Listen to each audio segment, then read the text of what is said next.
Welcome to DPVD classes. So आज की video में हम लोग करने वाले हैं क्लास 10 मैथ्स और मैथ्स में करने वाले हैं चैप्टर नंबर 6।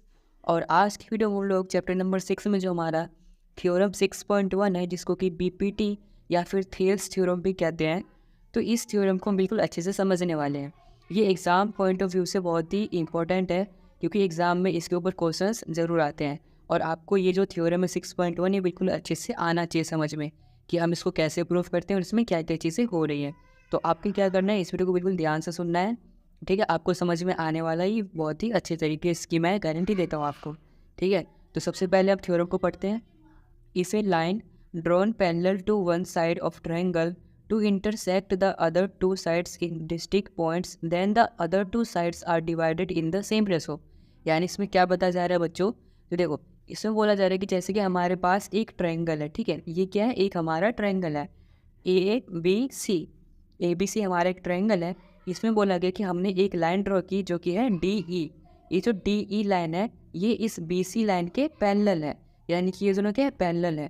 अब इसके पैरेलल होने के कारण जो ये AD साइड है और ये DB साइड है, और ये जो AD अपॉन DB साइड आएगा, ये बराबर होगा AE अपॉन EC साइड के।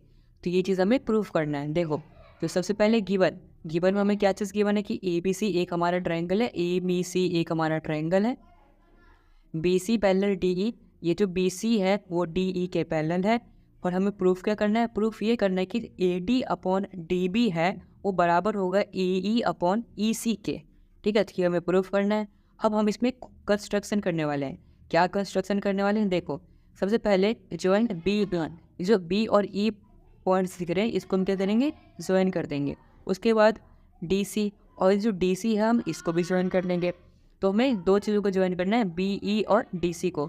उसके बाद हमें तो परपेंडिकुलर ड्रॉ करना है। कौन कौन से परपेंडिकुलर, पहला EN, हमें AD के ऊपर EN परपेंडिकुलर ड्रॉ करना है, यानी कि इस तरीके से EN परपेंडिकुलर ड्रॉ करना है AD के ऊपर।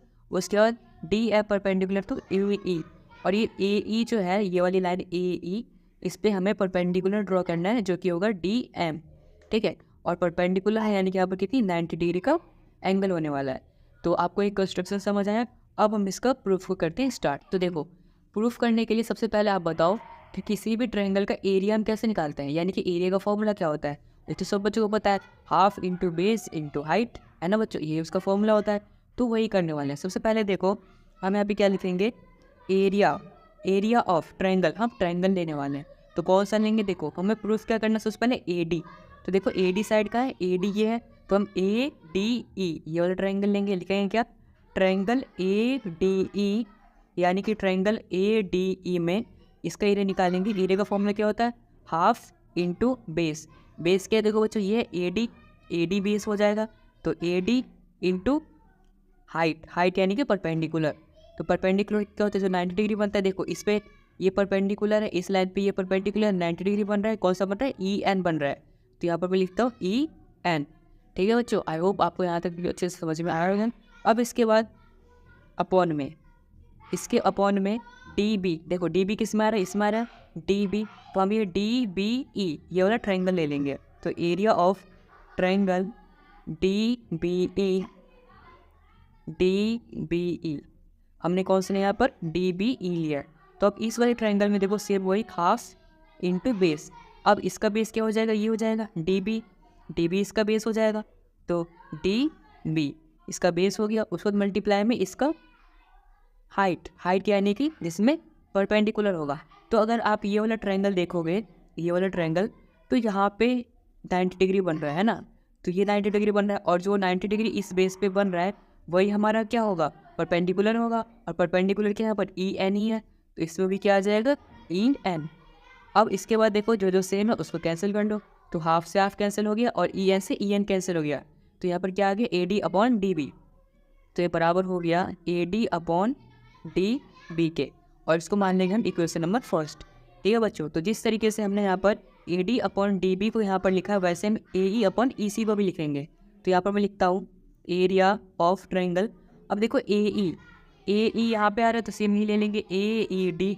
तो यहाँ पे लिखता हूँ ट्रायंगल ADE बराबर, अब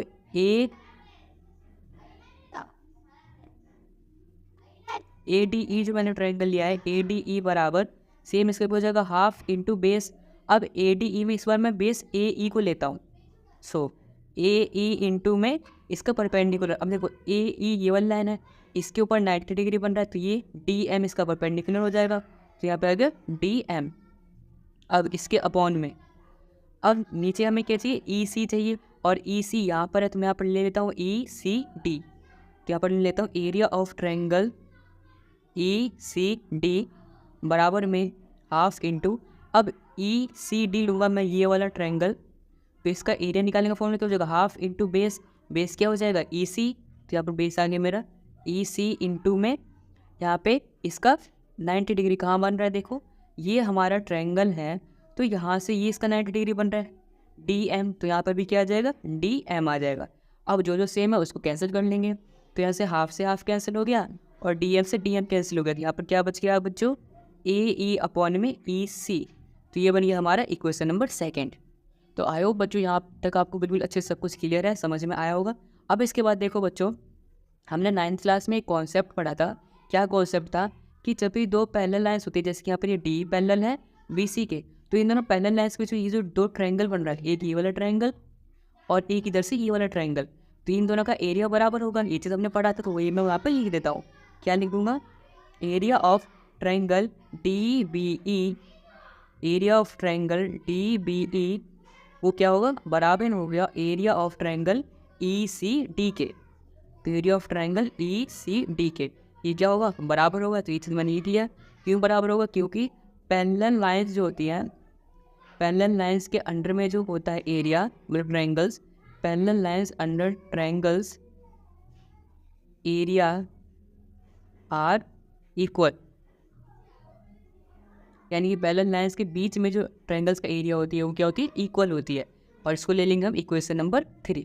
ठीक है बच्चों, तो आई होप आपको यहाँ तक बिल्कुल अच्छे से समझ में आया होगा। तो बच्चों देखो, इसके बाद हम क्या करेंगे, ये जो हमारे पास है area of triangle ADE upon में एरिया ऑफ ट्रायंगल DBE, इसको सबसे पहले यहाँ पर लिखते हैं area of triangle ADE upon में एरिया ऑफ ट्रायंगल DBE। तो बच्चों इसका हमने एरिया क्या निकाला था, AD अपॉन में DB, तो इसको मैं यहाँ पर लिख देता हूँ AD अपॉन में DB। ठीक है बच्चों, अब ये बराबर है, किसके बराबर, ये खुद के बराबर तो है, area of triangle ADE upon में ट्रायंगल DBE। देखो बच्चों यहाँ पर ट्रायंगल DBE जो है वो किसके बराबर है, यहाँ पे देखो ट्रायंगल DBE जो है वो बराबर है ट्रायंगल ECD के, जो कि क्वेश्चन नंबर 3 से, जो कि हमने यहाँ पर प्रूव किया था कि दो पैरेलल लाइंस के बीच में एरिया जो है वो सेम होती है। तो इसीलिए यहाँ पर DBE के जगह पे हम ट्रायंगल ECD लिख सकते हैं, यानी कि यहाँ पर जो DBE है ADE के अपॉन में, ADE के अपॉन में यहाँ पर जो DBE है इसके जगह पे आप क्या लिख देंगे, ट्रायंगल ECD। तो ट्रायंगल ECD। ठीक है बच्चों, और हमें पता है यहाँ पर जो हमारा एरिया है ट्रायंगल ADE अपॉन में ट्रायंगल ECD का वो कितना है, AE अपॉन में EC। तो ट्रायंगल ADE अपॉन में ट्रायंगल ECD का एरिया क्या हो जाएगा, AE अपॉन में EC। तो यहाँ पर मैं लिखता हूँ AE अपॉन में EC।